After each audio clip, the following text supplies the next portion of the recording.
A estas alturas de la humanidad, yo creo que todos sabemos que hay secretos y misterios que algunos pocos saben que el resto no. Es algo completamente obvio.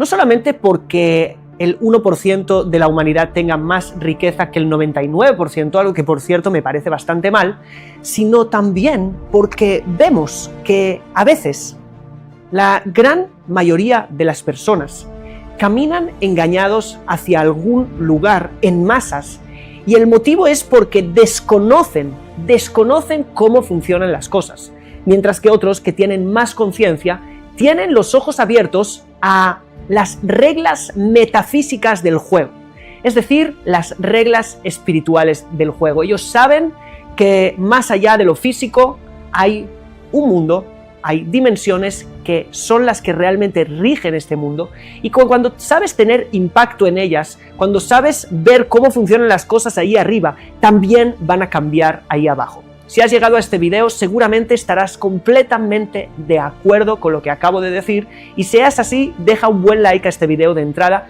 porque hoy voy a revelarte las 3 claves espirituales o metafísicas, y ahora te explicaré qué es lo que significa eso, que no quieren que sepamos y que nos han ocultado por muchísimo tiempo.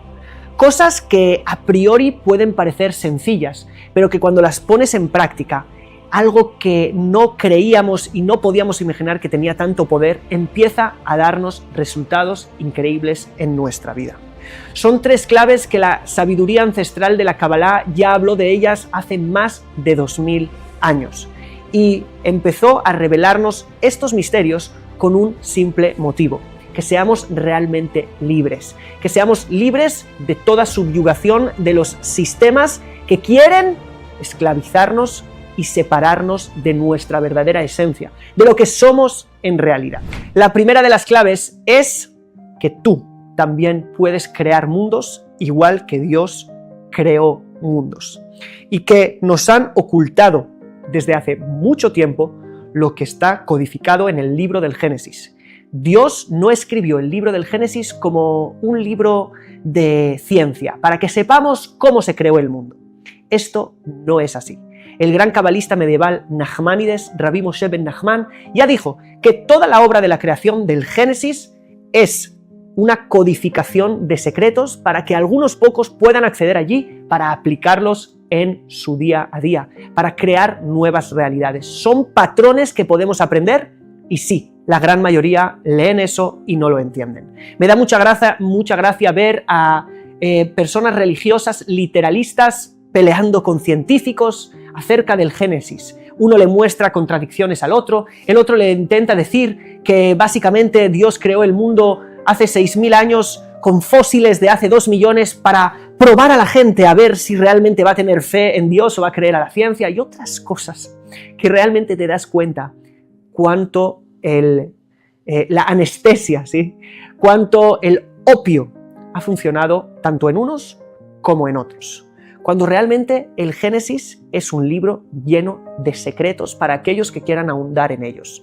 Mucha gente me dice que en la Biblia no hay secretos. Si es así, ¿a qué se estará refiriendo el Salmo 25 cuando dice Sod Adonai Lireav? El secreto del Eterno es para los que le temen.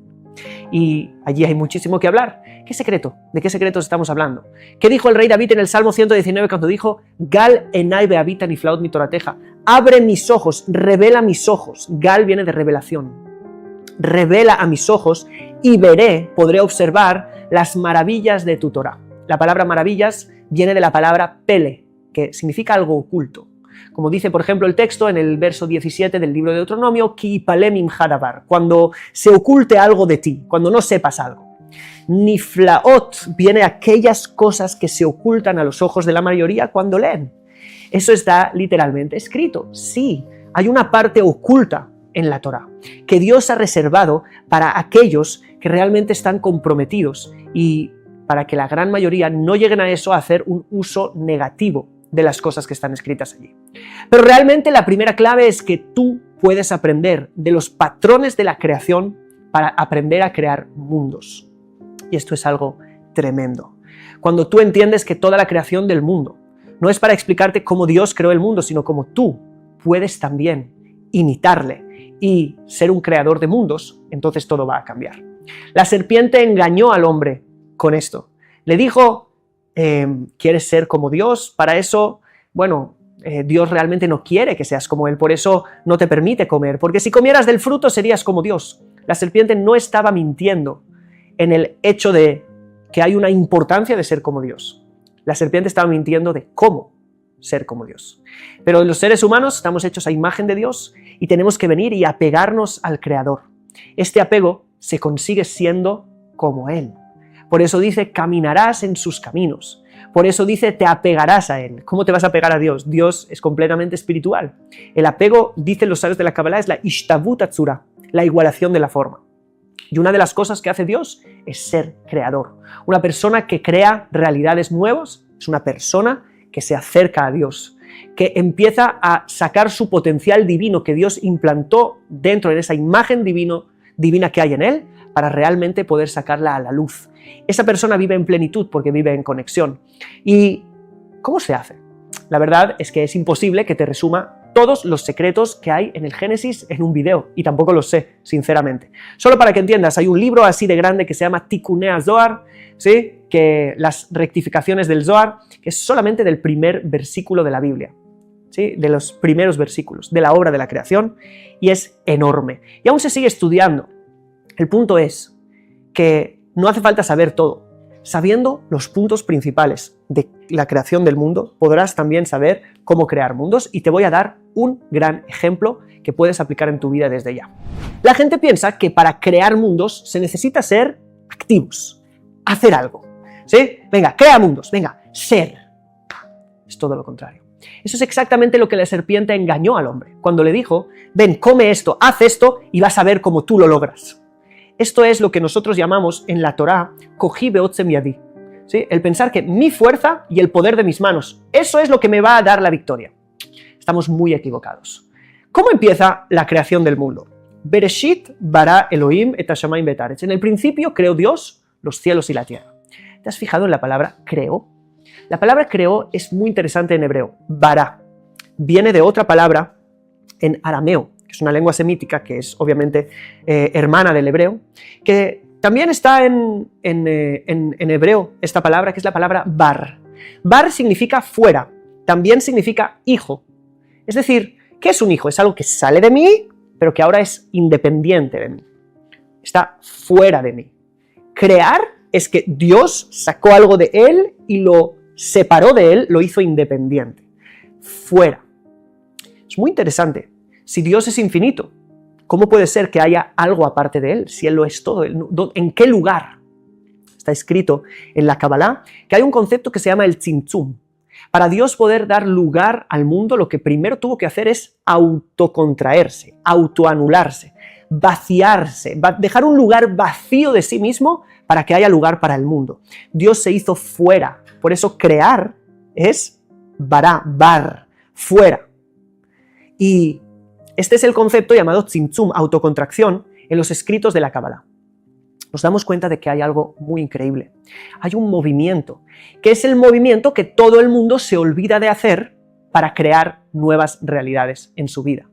El movimiento de la autoanulación, la autocontracción, el vacío que le dará lugar a lo próximo.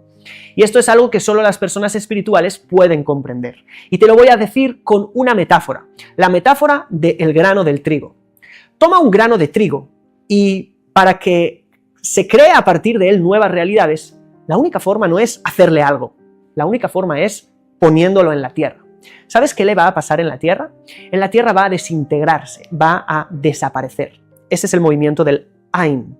Hacerme nada, autoanularme.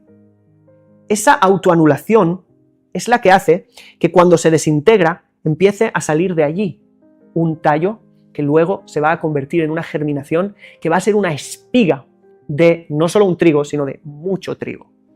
Y has visto que la multiplicación llega antes en la autoanulación. Es el movimiento que te revelé del primer versículo de la Biblia y de este concepto de la Kabbalah del tzimtzum. Pero eso no termina allí, porque eso sigue sucediendo, porque cuando tienes muchos granos de trigo, ahora lo que hay que hacer es, de alguna manera, triturarlos. Esa trituración es la autoanulación segunda, que las va a convertir en harina. La harina después hay que mezclarla con agua, pero amasarla y golpearla es otra forma de autoanulación para convertirse en masa. La masa hay que pasarla por fuego, que es otra forma de autoanulación que la va a convertir en pan. El pan hay que cortarlo, hay que masticarlo para convertirlo en energía. Y ahora, de grano de trigo, has pasado a ser parte de la energía de un ser humano, que es básicamente un propósito divino, porque el ser humano tiene alma divina. Y lo que era un grano se multiplicó y se creó y se convirtió en nuevas realidades, gracias al movimiento primero de autoanulación. Antes de empezar cualquier cosa, lo contrario de las ansias de crear y de hacer, lo que necesita es autoanularse ante la voluntad de Dios. Esa autoanulación que dice, acepto todo lo que venga a mi vida, acepto todo lo que tú estás haciendo. Esa autoanulación que dice, yo tengo una voluntad, pero antes anulo mi voluntad para ver si tú tienes otra. Es algo muy profundo, quédate con eso. Este movimiento de autoanulación es la antesala al segundo movimiento, que es el movimiento de la expansión. ¿Sí? Es decir, una vez que yo me autoanulé y le di lugar a Dios, ahora puedo actuar, pero ya actúo con Él, porque le di lugar. Y cuando actúo con Él, todo ya es muy diferente. Empiezo a ser no creador, porque querer ser creador aparte de Dios es el problema de la serpiente, sino a ser co-creador de mi realidad, junto con Él. Eso es muy poderoso. El segundo principio metafísico para crear realidades increíbles en tu vida, este primero es muy profundo y obviamente eso es lo que hago yo en mis mentorías privadas, que es acompañar a la gente a ese estado, ¿sí?, de autocontracción y expansión, autocontracción y expansión. ¿Has visto un corazón? ¿Cómo hace? Se contrae y se expande, se contrae y se expande. Como un niño nace cuando hay contracciones y expansión. Nuevas realidades se crean a partir de ese movimiento. Y este principio lo hago acompañando realmente a la gente a aprender a contraerse y a expandirse. Si quieres más información de Mentoría Co-Creadores, la tienes en el primer comentario, porque este es un espacio increíble de transformación, porque cuando entiendes estas cosas, las cosas empiezan a cambiar y, bueno, hay mucho que hablar de eso. Pero el segundo principio es que Dios creó el mundo a través de las palabras. Este es un principio espiritual increíble. ¿Quieres crear realidades? Tienes que hablarlas. Tienes que proclamarlo. Tienes que sacarlo en forma de palabra. No es en vano, Dios no tiene boca y Dios no habla. ¿Sí? Entonces, ¿por qué la Biblia pone la metáfora de que Dios creó el mundo a través de palabras? Y dijo Dios que sea la luz y fue la luz. Y dijo Dios que sea el firmamento y fue el firmamento. Y dijo Dios. ¿Por qué? Para explicarte que una de las formas más importantes de crear es el hablar. Si tú no dominas tu boca, entonces estás, imagínate, creando realidades de forma inconsciente, sin dominarlo. Es que no tengo la vida que quiero. Claro que no. Si lo que crea realidades en ti no lo estás controlando. Lo primero que tienes que aprender a controlar es tu boca. Dicen los sabios que no vieron algo tan sano para el ser humano como el silencio. Y eso te conecta con antes. Antes de crear a través del habla, tienes que controlar el silencio, que es la autoanulación. El dejar de impulsivamente, con voluntades bajas, crear mundos que vienen de tus instintos más bajos, para acallar esos instintos bajos y darle lugar a unos más altos. Silencio para dar lugar al habla consciente. Cuando empieces a hablar de forma consciente, sabiendo que cada palabra crea una realidad, todo va a cambiar en tu vida. ¿Sabes el famoso abracadabra que hace magia? Pues sí, abracadabra es arameo. Habrá, crearé, cadabra, conforme hablaré. Vas a crear tu realidad conforme hables tu realidad. Y no es solamente sentarme a proclamar lo que va a suceder. ¿Sí? Voy a ser rico, voy a ser sano, voy a ser exitoso. No es solamente eso. Es que empieces a hablar como si ya fueras todo eso.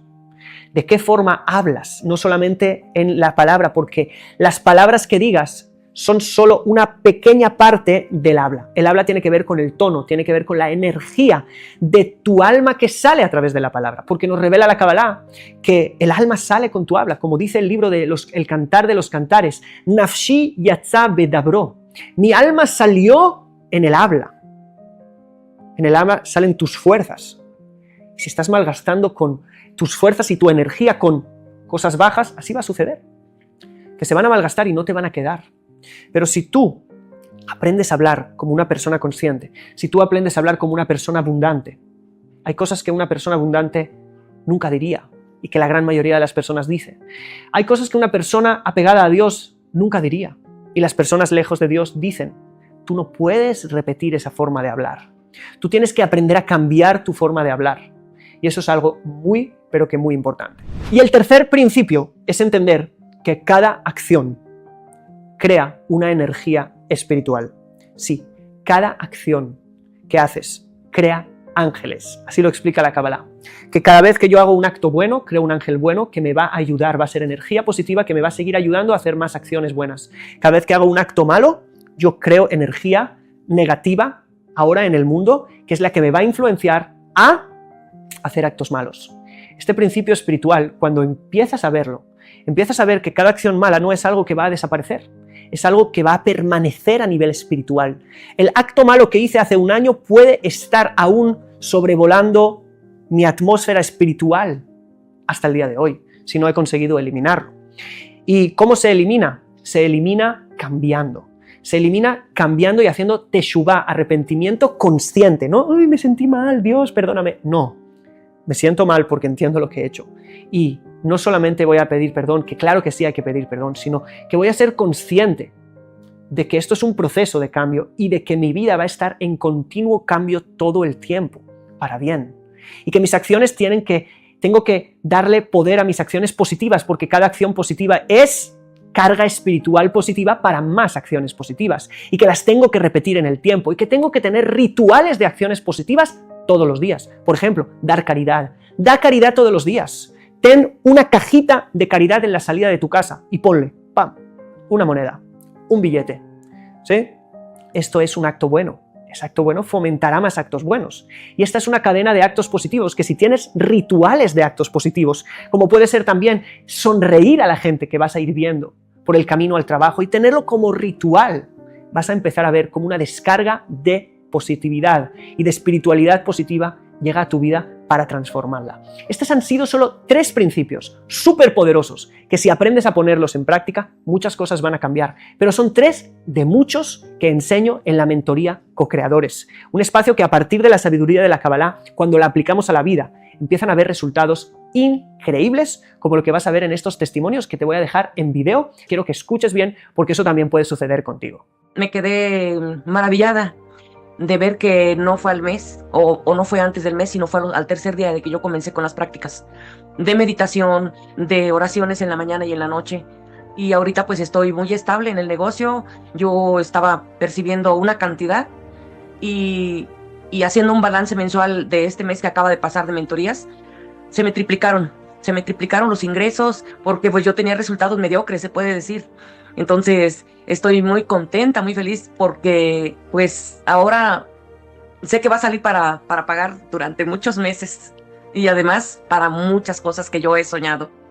Maravilloso, maravilloso. ¿Cuál es el sentimiento predominante con el que vives hoy? Me siento muy contenta, muy satisfecha, esa es la palabra. Me siento satisfecha con los resultados que estoy obteniendo. ¿Qué crees que haya impactado en tu negocio de lo que has visto en la mentoría? ¿Qué cambió? Yo he pagado muchas terapias, muchos cursos de superación personal. He invertido bastante desde hace muchos años. Estoy hablando de hace más de, unos 25 años. Y nada me había funcionado como esto. Creo que esto es lo que Dios le tenía a la humanidad para progresar en todo lo que emprenda, ya sea un matrimonio, un negocio, cualquier emprendimiento. Tere, tú que entiendes de negocios, ¿cómo ves el precio de la mentoría con lo que recibes? En dinero, ya dije, me está triplicando los ingresos, pero en la parte espiritual me está dando unos 30,000 mensuales. Uh-huh. Y porque yo me he enganchado mucho con las meditaciones cabalísticas y la verdad es que cada día experimento algo distinto. Para mí es una terapia distinta. ¿Cuál era el sentimiento predominante antes en tu vida y cuál es hoy después de Co-Creadores? Soledad. ¿Y hoy? Me siento llena. Siento que tengo que trabajar mucho más. Viví mucho en el tema material. Uh-huh. Y me costaba desprenderme. Quizás porque busqué ese camino para poder tapar las heridas que tenía, ¿no? Pero hoy me doy cuenta que veo algo y ya no lo necesito. Justo conversábamos con mi esposa y le digo, ya no me mueve esto.